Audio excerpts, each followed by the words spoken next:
এই যে আমার বাইরে দেখেন সবাই। ভাই আপনি ইলিশ কে দান করছে কে? আমারে দান করছে যে এনে একটা ফলালা দোকানদার মোশারফ নাম করে আমার এই ভাইয়ের যে দেশে এই ভাই আমার দেওয়ার পরেতে আমি মনে করেন যে আমি ভালো চলতেছি পোলাপান নিয়ে, আমি খুব শান্তিতে আছি। আমার অনেক কষ্ট গেছে আগে, এই 10 বছর ধরে এর লগে মনে করেন যে অনেক পরিচয় ছিল বলে এই ফল দোকানদার এত সাধারণ একটা ক্ষুদ্র ব্যবসা, এই ব্যবসার কারণে এই ব্যবসা করেই মনে করেন আমার এই রিক্সাটা দান করছে। আমার দেশে আমার পায়ে সমস্যা দেখেন, আমি চলতে পারি না, তাই আমার এই ভাই আমার দেশে দেওয়ার পরে আমি পোলাপান নিয়ে ছেলে মেয়ে নিয়ে আমি চলে ফিরে আমি খাইতেছি।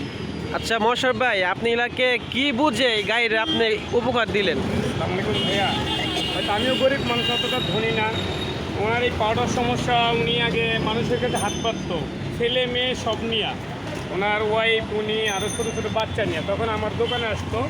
তখন আমি এই ব্যবসা করতাম না পেঁয়াজে, তখন পেঁয়াজ মিজ বাঁচতার পচা পচা পেঁয়াজ দিল ওনারা কিনতো। এরপরে আমি ওনাকে বললাম যে আপনি এই ভিক্ষা না কইরা আপনি যদি আমি একটা গাড়ি কিনা দেই তখন আপনি চলতে পারবেন। তখন উনি বলছে আচ্ছা ভাইয়া, তখনই আমি ওনারে আজ থেকে 4 বছর এই আগে গাড়িটা দিছি।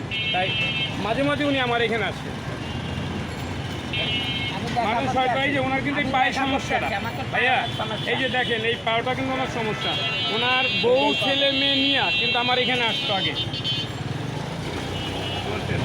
ওনার এই পাওটার সমস্যার জন্যই আমি ওনার এই গাড়িটা দিছিলাম। না, ওনার মন ভালো, উনি মানে একটা সাধারণ একটা ক্ষুদ্র ব্যবসা করে, এই ব্যবসাতেই আমার আর কি এটা দান করছে, আমি অনেক ভালোই চলতেছি এখন।